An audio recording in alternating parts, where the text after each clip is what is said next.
যখন আমরা আল্লাহকে পাবো, আল্লাহ পাকের ইবাদতের মধ্য দিয়ে, রাসূলের সুন্নতের মধ্য দিয়ে অল্পে তুষ্ট থাকতে পারবো, যা আছে এতে শুকরিয়া আদায় করব, আপনার চেয়ে সুখী মানুষ দুনিয়াতে কেউ নাই, কেউ নাই দুনিয়াতে। কিন্তু বস্তুবাদিতা আপনাকে এই আকীদা ও আদর্শ থেকে সম্পূর্ণ ডিমোটিভেট করে দেবে। আপনাকে খালি চাই চাই আরো চাই, ওই যে দু হাতে যা পাও হাত পেতে নাও, বাকির খাতা শূন্য থাকার। আমাদের দর্শন দু হাতে যা পাও হাত পেতে নাও না, বরং দুনিয়াতে যতটুকু পাও এতটুকুতে সন্তুষ্ট থাকো, বাকির খাতা শূন্য থাক না, বাকির খাতা পূর্ণ হোক।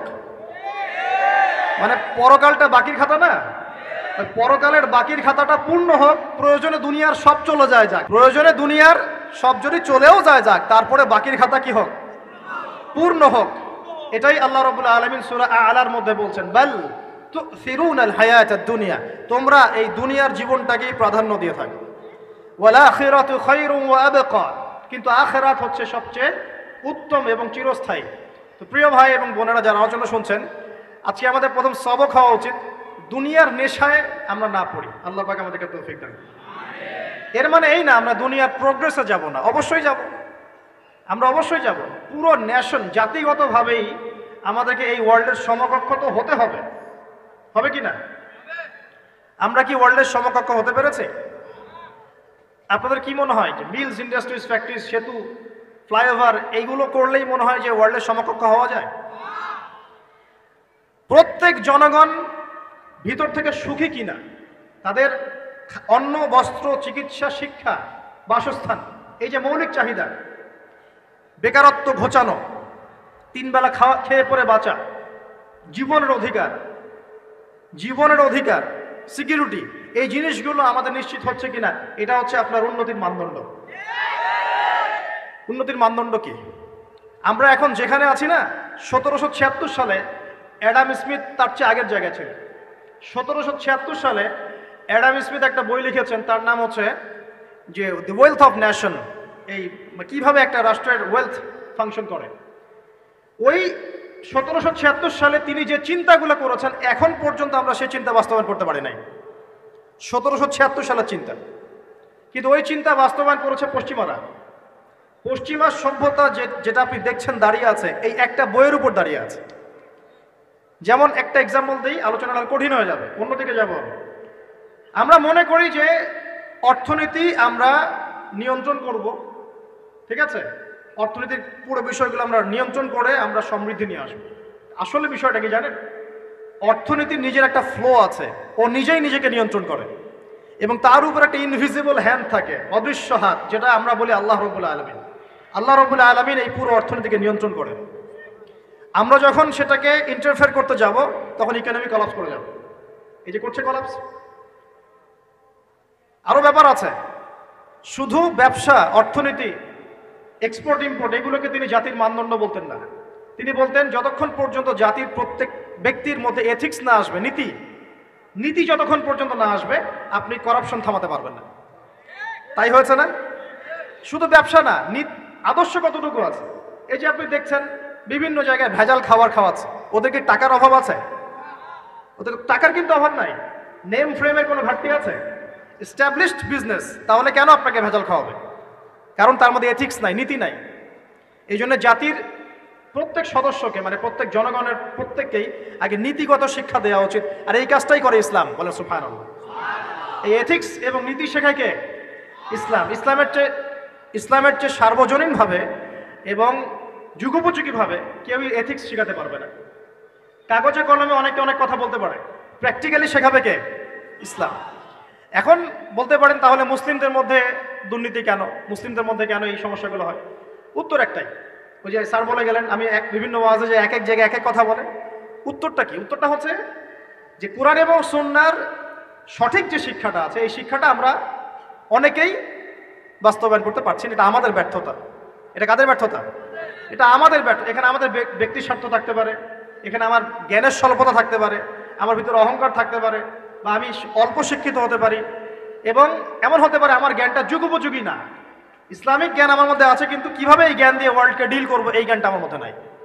এই কারণে আমরা হয়তোবা ইসলাম, কোরআন সুন্নাহ হাতে থাকার পরেও এই সমস্যাগুলো ফেস করছি। প্রথম সমস্যা হচ্ছে বস্তুবাদিতা। আল্লাহর আখিরাতে কতটুকু দাম আছে দুনিয়ার? আল্লাহ পাক বলছেন একটা মাছির পাখার সমানও না। একটা মাছির পাখার কি দাম আছে আপনার কাছে?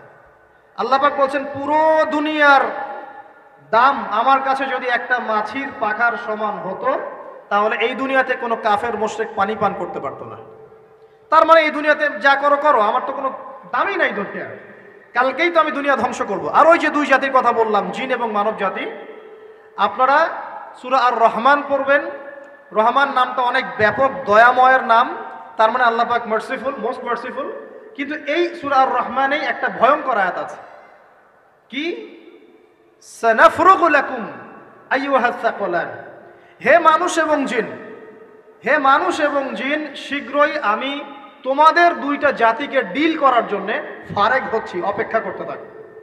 মানে আল্লাহ পাক কুল্লু ইয়াউমিন হুয়া ফি শাআন, মানে আল্লাহ পাক কি করেন, সব সময় তার কাজে ব্যস্ত আছেন।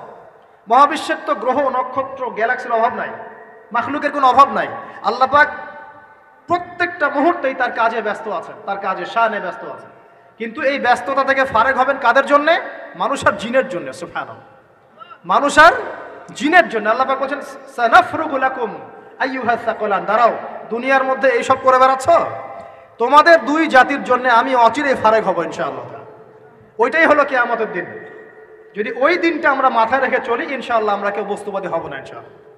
আল্লাহ পাক আমাদের সবাইকে দুনিয়া মুসাফিরের মতো থাকার তৌফিক দান করুন। আমরা উন্নতি করব, অবশ্যই অগ্রগতি করব, আমরা সবকিছুই করব, কিন্তু দুনিয়ার পূজায় ডুবে যাব না। এটা একটা বড় চ্যালেঞ্জ। মানে মধ্যমপন্থী থাকতে হবে, না একদম গোলালু মার্কা আর না চরমপন্থী, মাঝামাঝি থাকার চেষ্টা করতে হবে। আল্লাহ তৌফিক দান করুন। ঢাকাবাসীর জন্য এর চেয়ে বড় কোনো নসিহত হতে পারে না। ঢাকা থেকে, ঢাকার মতো যত মানে সিটিজ, মেগা সিটিজ আছে সারা ওয়ার্ল্ডে, তাদের জন্য এটাই প্রথম নসিহত, বস্তুবাদিতা ত্যাগ করতে হবে, বস্তুবাদিতা। আল্লাহ পাক আমাদের সবাইকে বাকির খাতা পূর্ণ করার তৌফিক দান করুন। এখন একটা লক্ষ্য পেলাম, কি জন্য দুনিয়া এসেছি? আল্লাহর ইবাদত করার জন্য। এখন অনেকে ভুল বুঝে প্রশ্ন করতে পারে, তাদের জ্ঞানের স্বল্পতা। আমি ওদেরকে দোষারোপ করব না, কারণ আমাদের শিক্ষার সমস্যা আছে।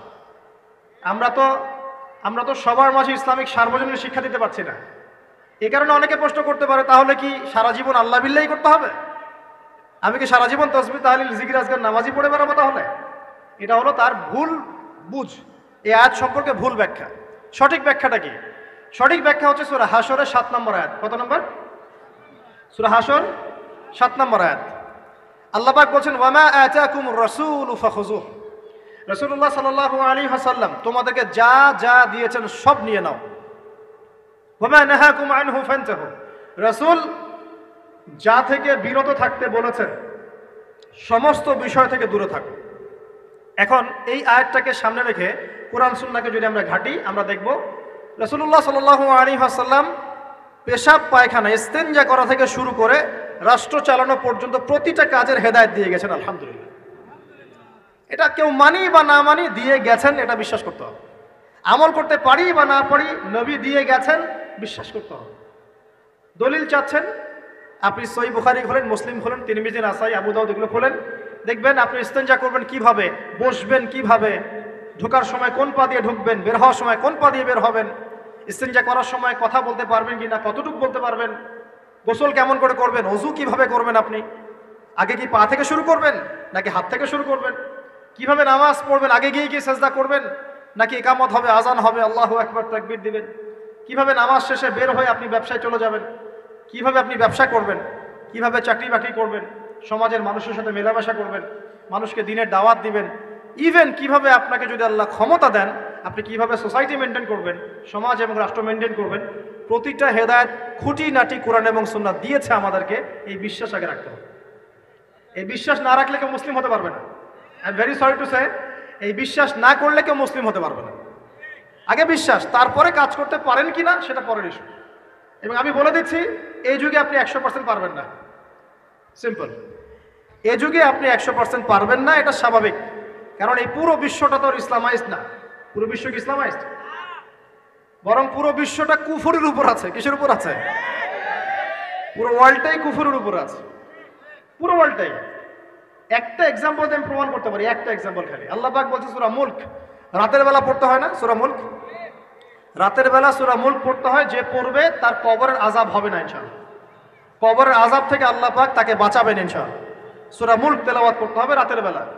এই সূরার প্রথম আয়াতে আল্লাহ বলেছেন তাবারাকাল্লাযী, বরকতময় সেই আল্লাহ, বিয়াদিহিল মুলক, যার হাতে পুরো মহাবিশ্বের ক্ষমতা। কার ক্ষমতা?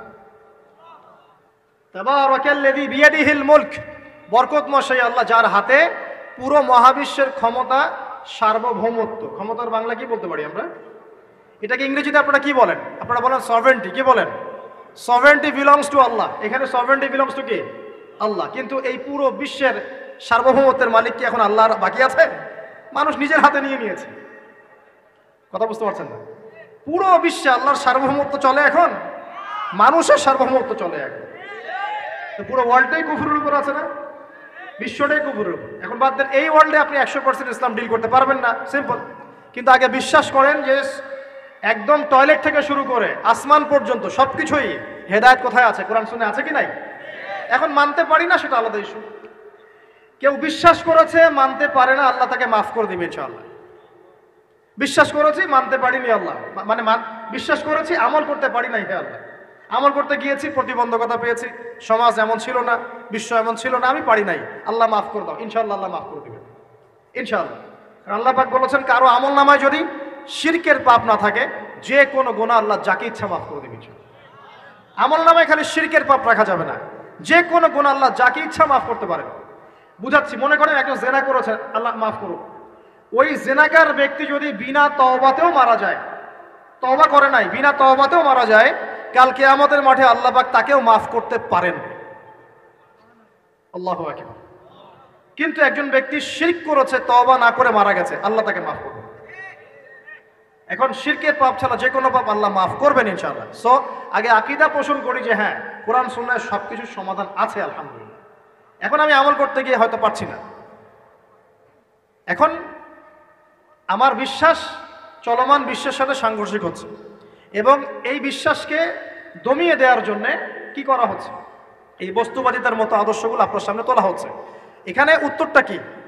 এখানে উত্তরটা হচ্ছে, দেখুন, ইবাদত মানে শুধুমাত্র নামাজ, রোজা, হজ, যাকাত নয়।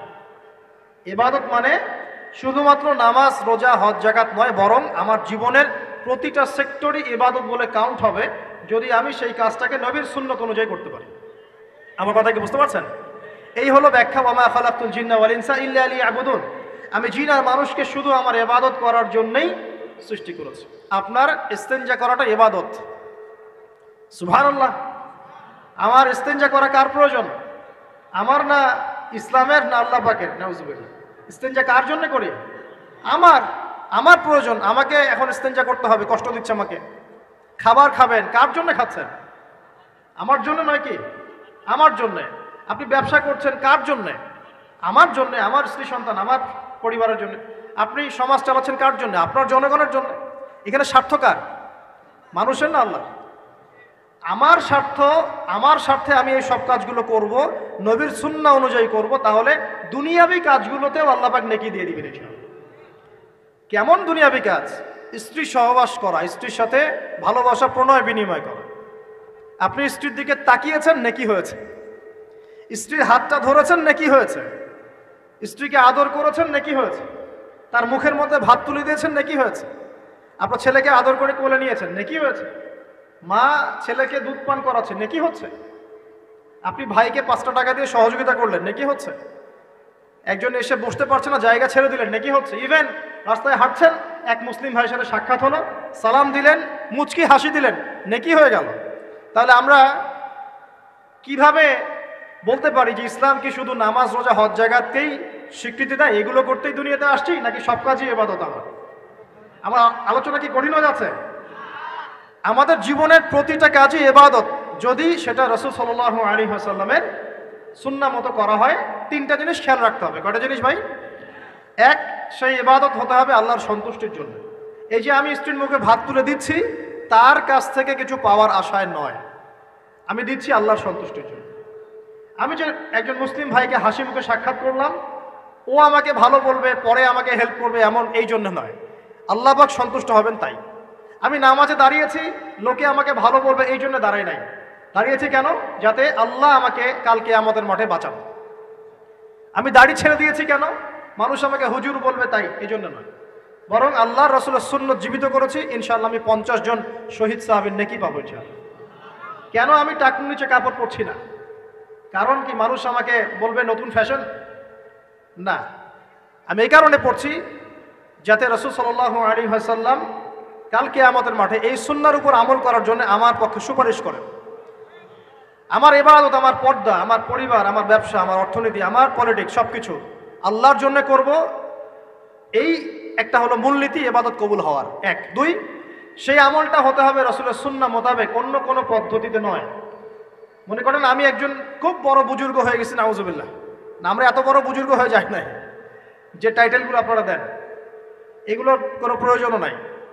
এখন একজন বড় বুজুর্গ এসে যদি আপনাকে কোনো ইবাদতের পদ্ধতি শিখিয়ে দেয়, এই পদ্ধতিতে ইবাদত করো অনেক ভালো হবে, কিন্তু ওই পদ্ধতির সাথে রাসূলের এবং সাহাবীদের পদ্ধতির কোনো মিল নাই। মুখরোচক মনে হলেও, দেখতে সুন্দর মনে হলেও এবং অনেক মানুষ তা করছে এরকম দলিল থাকলেও সেই কাজটা করা যাবে না। কারণ কি? কারণ সেই কাজটা রাসূল সাল্লাল্লাহু আলাইহি ওয়াসাল্লামের সুন্নাহ মাফিক হয়নি। আল্লাহ রাসূল করেন নাই, সাহাবীরা করেন নাই, বাস আমি করব না, সিম্পল। ইমামরাও করেন নাই, পরবর্তী জেনারেশনে কেউই করেন নাই। এখন যত ভালো টাটকা মজা লাগুক, দেখতে সুন্দর লাগুক, বহু মানুষ করছে, এইসব দলিলে ইসলাম টিকবে না। আল্লাহ পাক বোঝার তৌফিক দান করুন। 1 নম্বর শর্ত আল্লাহর সন্তুষ্টির জন্য হতে হবে। 2 নম্বর রাসূলের পদ্ধতিতে হতে হবে। 3 নম্বর খুব ডিফিকাল্ট, 3 নম্বরটা বেশি ডিফিকাল্ট। প্রথম 2টা পার হয়ে গেলেও 3 নম্বরে গিয়ে আমরা আটকে যাচ্ছি আর কি। বলবো? রাগটা করবেন না তো? 3 নম্বর হচ্ছে রিজিক হালাল হতে হবে। রিজিক হালাল হতে হবে। পশ্চিমার আদলে গড়া এই পুরো বিশ্বের বেশিরভাগ মানুষের রিজিক এখন হারাম। কেন হারাম? কারণ কোনো না কোনোভাবে আমরা সুদের সাথে সম্পৃক্ত হয়ে যাচ্ছি, কোনো না কোনোভাবে।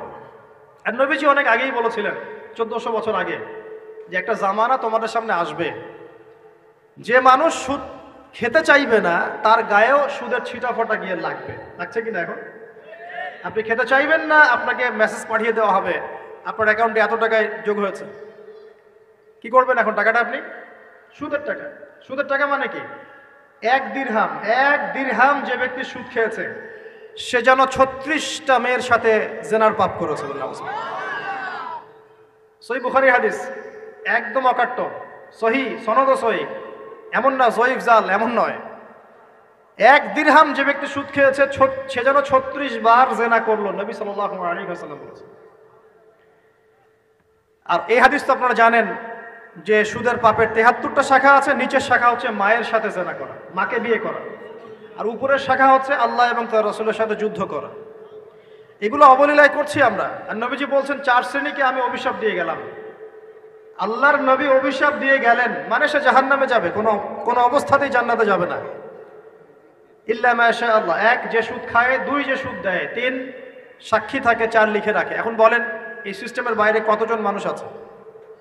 এর বাইরে আবার আছে যাকাত না দেয়া, সম্পদ হারাম হয়ে যাচ্ছে।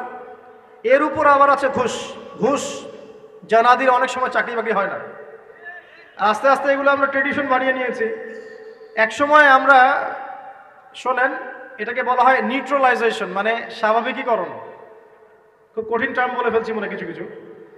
যেমন আগে ধর্ষণ হলে আমরা খুবই সোচ্চার ছিলাম এবং সারা এলাকা ফেটে যেত, এত বড় কথা। কেউ মাপে কম দিলে, ধরা পড়লে চক্ষু লজ্জায় সে সমাজে চলতে পারতো না। কেউ চুরি করলে চক্ষু লজ্জায় বের হতে পারতো না। আস্তে আস্তে আস্তে আস্তে আস্তে আস্তে এই যে মাপে কম দেয়া বলেন, সুদ বলেন, জেনা বলেন, আস্তে আস্তে পাপগুলোকে আমরা নিউট্রালাইজেশন করে ফেলেছি, নিউট্রালাইজ হয়ে গেছে। হ্যাঁ, ধর্ষণ ডেইলি 4-5টা হয়, সুদ সবাই খায়, আমিও খাই, জেনা তো সবাই করে, বয়ফ্রেন্ড গার্লফ্রেন্ড ফ্রি মিক্সিং আছে, আমি করলে সমস্যা কি? ওর তো 4টা, আমার তো মাত্র 1টা। ওর চেয়ে আমি ভালো। ওর 5টা বয়ফ্রেন্ড, আমার তো 1টা। ওর 4টা গার্লফ্রেন্ড, আমার তো 1টা। আমি তো ভালো। আমার ছেলে খুব ভালো, শুধু মাঝে মাঝে একটু ড্রিঙ্কস করে, ব্যাপারটা এরকম আর কি। তো এই যে পাপকে নিউট্রালাইজেশন করা হচ্ছে আস্তে আস্তে, স্বাভাবিকীকরণ। এই ফ্লোতে আমরা মোটামুটি সবাই পড়ে গিয়ে এখন রিজিক হারাম হয়ে যাচ্ছে। ঘুষ দিতে হয় না, চাকরি হবে না। আবার দেখেন, জাকাত না দেওয়ার মধ্য দিয়ে রিজিক হারাম করে ফেলছি, সুদ খাওয়ার মধ্য দিয়ে করছি, ঘুষ নেওয়ার মধ্য দিয়ে করছি, কোনো কোনো ক্ষেত্রে করাপশন, অন্যের সম্পদ আত্মসাতের মধ্য দিয়ে করছি। এর বাইরে যারা ব্যবসা করছি, আমরা যে দুধে দেওয়া তুলসী পাতা এমনও নয়, কোনো কোনো সময় মাপে কম দিচ্ছি। এই যে টাটকা জিনিস বলে ভেজাল খাওয়াচ্ছি, 3 দিনের বাসি তেল দিয়ে ইফতার রান্না করে খাওয়াই দিবে, বলবে একদম টাটকা জিনিস। রমজান মাস আসছে সামনে না, কত যে মানুষ বের হবে যারা তারাবির নামাজ পড়বে একদম 20 রাকাত, ওখানে রাকাত দিয়ে ঝগড়া হবে। ঠিক ওরাই যখন দেখবেন বিকালে দুপুরে ইফতার বিক্রি করবে, বিভিন্ন পণ্য বিক্রি করবে, দেখবেন যে দুনিয়ার বাসি পচা আপনাকে খাওয়াই দিবে। এই শ্রেণীর মানুষের ধারণা যে লা ইলাহা ইল্লাল্লাহ শুধু মসজিদে আছে, বাজারে নাই। এটা ধারণা লা ইলাহা ইল্লাল্লাহ মুহাম্মাদুর রাসূলুল্লাহ এটা মসজিদে আছে, বাজারে, সমাজে, অন্য জায়গায় নাই। এটা তাদের ধারণা। তাদের এই ধারণা অচিরেই ভাঙবে যখন মৃত্যুর দূত চলে আসবে ইনশাআল্লাহ। তখন বুঝবে লা ইলাহা ইল্লাল্লাহ একটা সার্বজনীন কালিমা, যেটা জীবনের সব ক্ষেত্রেই চলতে হবে। আল্লাহ পাক আমাদেরকে বোঝার তৌফিক দান। নবীজি বলছেন আর দুনিয়া সিজনুল লিল মুমিন, দুনিয়া মুমিনদের জন্য কারাগার। কারাগার মানে যেখানে আমি স্বতন্ত্র স্বাধীন নই। এখানে প্রশাসন অনেক ভাই বোন আছেন, তারা জানেন কারাগার কি জিনিস, আর যারা 2 একবার যাওয়া আসা করেছে ওরা জানে কি জিনিস। এখানে আপনার কোনো ব্যক্তি স্বাধীনতা নাই। আপনি আপনার ইস্তেঞ্জা করবেন, শিশি যেতে পারবেন না, আপনি পারমিশন নিতে হবে, তারা নিয়ে যাবে, তারপরে যেতে পারবেন, তাও হ্যান্ডকাপ পরিয়ে। দুনিয়া সিজনুল লিল মুমিন, দুনিয়া মুমিনদের কারাগার। এখানে আপনি খেতে পারবেন না, খাবার আসবে তারপর খাবেন, ঘুমাতে পারবেন না, যখন ঘুমানোর আদেশ দিবে তখন ঘুমাতে পারবেন। তাও কতক্ষণ ঘুমাবেন তাও ফিক্স করা। মানে কারাগার মানে কি? যেখানে আপনার ব্যক্তির স্বাধীনতা চলে না, যেখানে আমি চলবো একটা সিস্টেমের আওতায়। এখন নবীজি বলছেন দুনিয়াটাই হচ্ছে কারাগার। তাহলে এই দুনিয়ায় কেমন করে আমি প্রবৃত্তির দাসত্ব করতে পারি, কেমন করে আমি আল্লাহকে ভুলে নামাজ বাদ দিতে পারি, কেমন করে জাকাত সেই কবে ফরজ হয়েছে, মিল ইন্ডাস্ট্রিজ ফ্যাক্টরিজ করেছি, জাকাত দেই না। রমজান মাস যায় আসে যায় আসে যায় আসে, রোজাও রাখি না, তারাবি পড়তে পারি না। কোরআন আমার সামনে মানুষ তেলাওয়াত করে, কোরআন আমার ঘরে পড়ে আছে, শেলফের উপরে ধুলাও আছে, শেলফের উপরে কোরআন ধুলাওয়ালা, ধুলো মাখা। কোরআন পড়ার তৌফিক হয় না, নবীর হাদিসগুলো চর্চা করার তৌফিক হচ্ছে না, ইসলামিক বইপত্র পড়তে পারি না। এই কারাগারের জীবনে বসি আমি একটা মেয়ের পিছনে দৌড়াচ্ছি, মাদক খাচ্ছি, জেনা করছি, কোনো সময় ধর্ষণ করছি, কোনো সময় সুদ খাচ্ছি, ঘুষ খাচ্ছি, দুর্নীতি করছি, এই কারাগারের জীবনে বসে, যেখানে আমার কোনো ব্যক্তি স্বাধীনতা নাই। তাহলে কারাগারের জীবনের মেয়াদ যখন শেষ হবে, যখন তাকে এখান থেকে বের করে নিয়ে আসা হবে, অর্থাৎ মৃত্যু, তখন তার সাথে কিরকম রিমান্ডে আচরণ করা হবে এটা ভালো করে বুঝে নেন। এখন নবীজি বলছেন আর দুনিয়া সিজনুল লিল মুমিন ওয়াল জান্নাতু লিল কাফির, কাফেরদের জন্য, মুশরিকদের জন্য এই দুনিয়াটা হচ্ছে জান্নাত। জান্নাত মানে কি? যা ইচ্ছা তাই করতে পারবেন। জান্নাত মানে কি? আপনি চাচ্ছেন আল্লাহ আমি এখন একটা খামর চাই, শরাব আপনার সামনে হাজির, চিন্তা করার সাথে সাথে। জান্নাত মানে কি? আল্লাহ আমি আপনাকে দেখতে চাই, আল্লাহকে আপনি দেখতে পারবেন। জান্নাত মানে কি? আপনি মধুর নহর, দুধের নহর, পানির নহর, শরাবের নহর, হুরুন ঈন চতুর্দিকে ঘোরাফেরা করছে। একজন নিম্নমানের জান্নাতি, মানে সবচেয়ে শেষের দিকে যারা জান্নাতে যাবে, তাদের সাথেই 2 জন করে হুরুন ঈন, আহাল পরিবার তো আছেই, গিলমান পানপাত্র নিয়ে চারপাশে ঘোরাফেরা করবে। জান্নাত মানে কি? যেখানে যা ইচ্ছা তাই করা যাবে, বলার কেউ নাই, বাধা দেওয়ার কেউ নাই, সেখানে কোনো মৃত্যু নাই, সেখানে কোনো অহেতুক কথাবার্তাও নাই, কোনো গাল গল্প নাই, কোনো মিথ্যা নাই, কষ্টের ক্লেশ মাত্র নাই, থুতু ফেলতে হবে না। জান্নাত মানে থুতু ফেলতে হবে না, জান্নাত মানে হাঁচি হবে না, নাক ঝাড়তে হবে না, জান্নাত মানে ইস্তেঞ্জা পেশাব পায়খানা করার টেনশন নাই। মানুষ খাবার খাবে, একটা ঢেকুর তুলবে, ব্যাস খাবার হজম হয়ে গেছে। আর জান্নাতের সবচেয়ে বড় বিষয়টা কি? আল্লাহ পাককে আমরা এই চোখ দিয়ে দেখতে পারবো ইনশাআল্লাহ। আর তার সমকক্ষ একটা বিষয় হচ্ছে আল্লাহ পাক বলে দিবেন যে আমি তোমাদের সবার উপর সন্তুষ্ট হয়ে গেলাম, যাও কোনোদিন অসন্তুষ্ট হও, ব্যাস। এখন আপনি যত কিছুই করেন এই বস্তুবাদী জীবনে, মনে একটা ভয় থেকে যাবে। আপনি বিশ্ব নেতা হয়েছেন, বড় শিল্পপতি হয়েছেন, পলিটিশিয়ান হয়েছেন, ইকোনমিস্ট হয়েছেন, মনে একটা ভয় থেকে যাবে যে মরতে আমাকে হবেই, আল্লাহ আমাকে ধরবেই, হিসেব আমাকে দেওয়া লাগবেই, কবরে আমাকে একাই যাওয়া লাগবেই, আমাকে কিয়ামতের মাঠে দাঁড়াতে হবে আল্লাহর সামনে। মনে একটা ভয় কাজ করে, যদিও বাইরে মানুষ দেখায় যে কোনো ভয় নাই। মানুষ বাইরে অভিনয় করে, মানুষ সমাজের মানুষের সাথে বাইরে একটা অভিনয় করে, কোনো কোনো ক্ষেত্রে আমরা নিজেরাই নিজেদের সাথে অভিনয় করি। কথা সাহিত্যিক হুমায়ুন আহমেদের নাম শুনেছিলেন?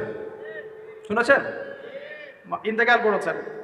একটা সময় ছিল আমরা স্কুলে পড়তাম, কলেজে পড়তাম, মাঝে মাঝে টুকটাক এ ধরনের বইপত্র পড়া হয়েছে, হিমু, মিসির আলী এইসব পড়া হয়েছে আর কি। শরৎচন্দ্র, বঙ্কিমচন্দ্র, রবীন্দ্রনাথ, নজরুলের কবিতাগুলো, ইভেন শেক্সপিয়ার, অ্যাডাম স্মিথ সহ, যিনি অর্থনীতির জনক। যাই হোক, তিনি তার বইয়ের মধ্যে লিখেছিলেন যে এই পুরো দুনিয়াটা হচ্ছে অভিনয়ের মঞ্চ। কথা সাহিত্যিক তিনি বলছেন তার মতো করে এই পুরো দুনিয়াটাই অভিনয়ের মঞ্চ, আর আমরা সবাই নিজ নিজ জায়গায় অন্যের সাথে অভিনয় করছি, কোনো কোনো ক্ষেত্রে আমরা নিজেরা নিজেদের সাথে অভিনয় করছি। তিনি বলছিলেন আমরা সবাই অভিনেতা, আর সবচেয়ে বড় অভিনেতা হচ্ছে পলিটিশিয়ানরা, কারণ তাদেরকে অনেক বড় মঞ্চে অভিনয় করতে হয়। এটা আমার কথা না, হুমায়ুন আহমেদের কথা, পড়ে দেখেন তো। আল্লাহ পাক পাঠিয়েছেন তার ইবাদত করতে, আর এই বস্তুবাদী জগৎ আমাদেরকে ভুলিয়ে দিল কিভাবে? কয়েকটা প্রলোভন দিল। প্রথম প্রলোভন হচ্ছে টাকা, তারপরে জীবনে কি করব প্রতিষ্ঠিত হওয়ার চিন্তা, তারপরে চাই চাই আরও চাই এই একটা আকীদা দর্শন, তারপরে আমার স্ত্রী সন্তান আহাল পরিবারের কি হবে, আর আরেকটা দর্শন আছে, এটাকে বলে চারবাক দর্শন। এবং দুঃখের সাথে বলতে হয় আমাদের রবীন্দ্রনাথ ঠাকুর কিন্তু এই দর্শনের মানুষ ছিলেন। চারবাক কিরকম? তার কবিতা পড়লে দেখবেন লিখে আছে, দুহাতে যা পাও হাত পেতে নাও, দুহাতে যা পাও হাত পেতে নাও, বাকির খাতা শূন্য থাক, বাকির খাতা শূন্য থাক। ঠিক চারবাক দর্শন, এটা ফিলোসফি পড়েছেন, এখানে অনেক টিচারও আছেন আমি জানি, তারা এই কথাগুলো বুঝবেন। চারবাক দর্শন কেমন? ঋণ করে ঘি খাও, ঋণ করে ঘি খাও, যতদিন বাঁচবে সুখে বাঁচবে, এটা হলো চারবাক দর্শন। তো দুহাতে যা পাও হাত পেতে নাও, বাকির খাতা শূন্য থাক, মিল আছে না? ঋণ করে হলেও ঘি খান, যেভাবে হোক ঘি খান আপনি, মানে ঋণ করে হলেও ঘি খান, যতদিন বাঁচবেন সুখে বাঁচবেন। তাহলে এই দর্শনগুলো বস্তুবাদী না? বুঝতে পারছেন কিনা? ম্যাটেরিয়ালিজম, বস্তুবাদিতা, মানে আপনি চোখের সামনে যা দেখছেন এই দুনিয়া, যেভাবে হোক অর্জন করে নেন, বাকির খাতা শূন্য থাক। ইসলামিক কনসেপ্ট এ টোটাল ডিফারেন্ট কনসেপ্ট।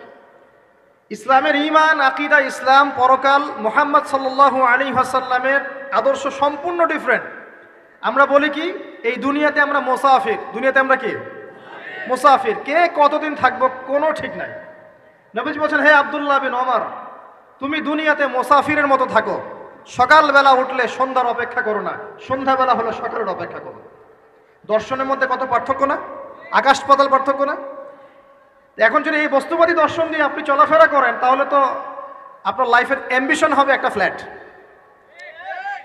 আর ওটা এনি হাও আপনাকে অ্যাচিভ করতে হবে, legal way or illegal way, আপনাকে অ্যাচিভ করতেই হবে, অ্যাচিভ করতেই হবে, যেহেতু আপনার মোটিভটা হচ্ছে ম্যাটেরিয়ালিজম, বস্তুবাদিতা। আর নবী সাল্লাল্লাহু আলাইহি ওয়াসাল্লাম কি বলছেন? সকালে ঘুম থেকে উঠলে সন্ধ্যার অপেক্ষা করো না, সন্ধ্যাবেলায় থাকলে সকালের অপেক্ষা করো না।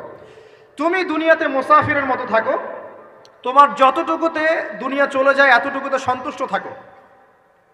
নবীজি আরো বলছেন, তুমি কখনো উপরের দিকে চোখ দিয়ে হেঁটো না, রাস্তায় যখন হাঁটবে উপরের দিকে দেখো না, লা তানজুরু ইলা মান হুয়া আসফালা মিনকুম। আবার বলছি, নবীজি বলছেন তোমরা হাঁটবে যখন রাস্তায় চলাফেরা করবে, তোমাদের উপরের দিকে দেখবে না যে তোমাদের উপরে কারা আছে, অলওয়েজ দেখবা তোমাদের নিচে কারা আছে, তোমাদের চেয়ে খারাপ কারা আছে।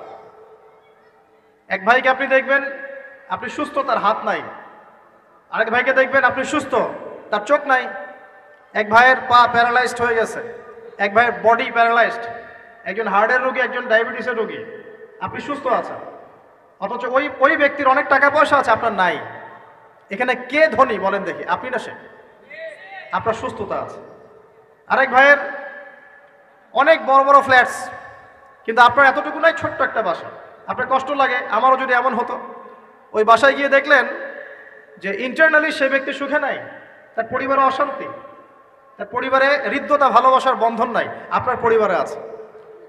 একটা রিক্সাওয়ালা সারাদিন রিক্সা চালিয়ে 500-1000 টাকা আর্ন করে বাসায় চলে গেল, গিয়ে বাসা আলু ভর্তা, ডিম ভাজা, ডাল দিয়ে ভাত খাচ্ছে, সুখে আছে দিব্যি, বউয়ের সাথে গল্প